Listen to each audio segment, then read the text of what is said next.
Cette jeune chanteuse veut quitter son appartement. Elle ne peut pas y travailler sans être réprimandée par ses voisins et doit parcourir des kilomètres pour pouvoir répéter. Le zoo, il faut quand même qu'il... Elle a donc décidé de participer à une démarche insolite, un casting de voisins.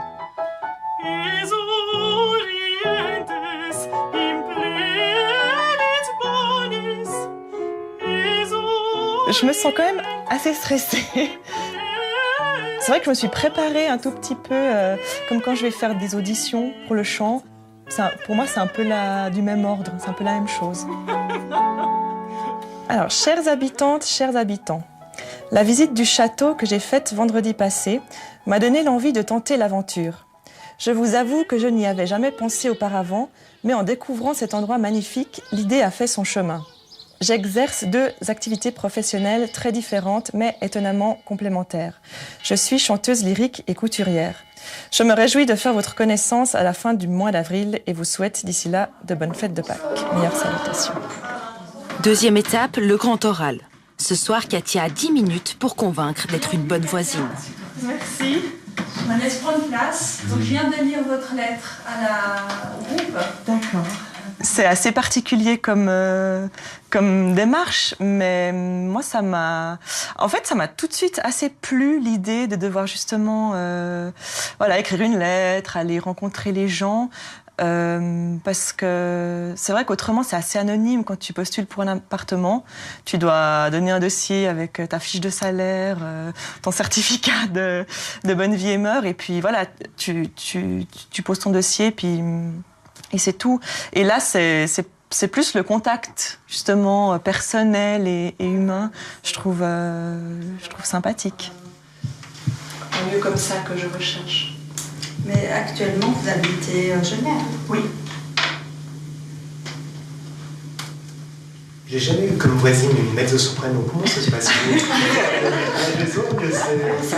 Je remplace le coq si je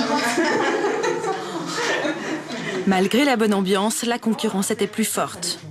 Après avoir auditionné 7 candidats, les habitants du château ont dû trancher. À une voix près, Katia a été écartée. Ils n'auront pas de chanteuse lyrique pour voisine.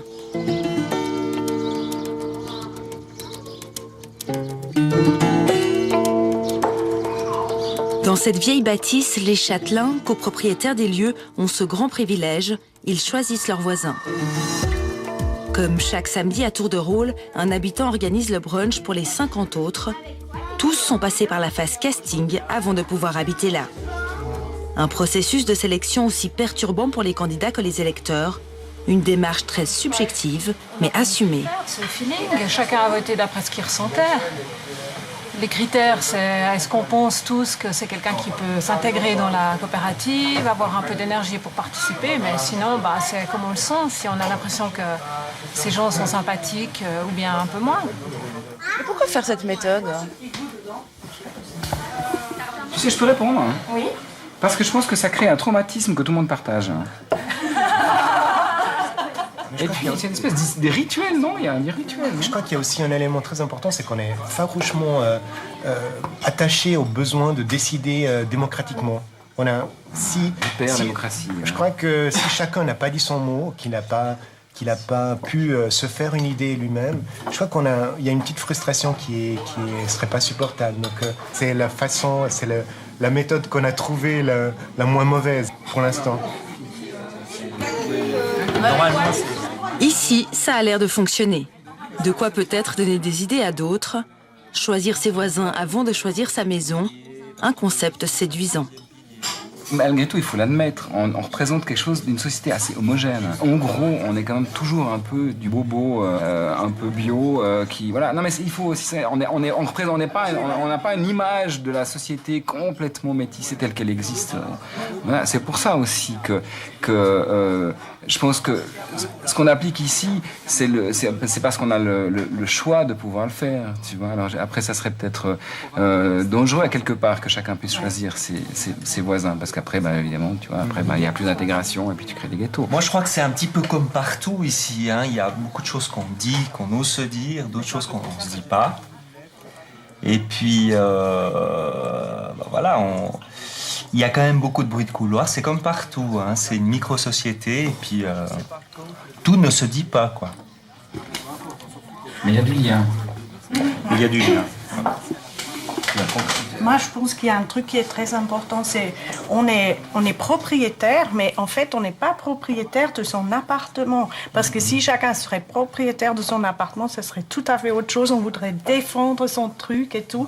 Mais là, on est propriétaire de l'ensemble et en fait, on défend toujours l'ensemble et pas son propre truc. Et ça change toute la donne, quoi. Ça, c'est sûr. Hein. Ouais. Tout le monde doit mettre la main à la pâte et du boulot, il y en a sur ces 2 hectares de terrain. Travaux d'entretien, jardinage, administration, affaires financières et même une commission de conciliation, tout est géré par les habitants eux-mêmes. D'où l'importance de faire le bon choix. Dans une coopérative, tu peux pas faire abstraction de la présence des autres. Quand j'ai des potes qui viennent me voir, ils disent, putain, c'est une secte, comment tu peux supporter de vivre dans un truc comme ça, c'est vachement bizarre. Et c'est drôle parce que, tu vois, on n'arrête pas de dire qu'il n'y a plus de lien social, quelque part, et que c'est ça qui crée des tas de problèmes dans le monde d'aujourd'hui.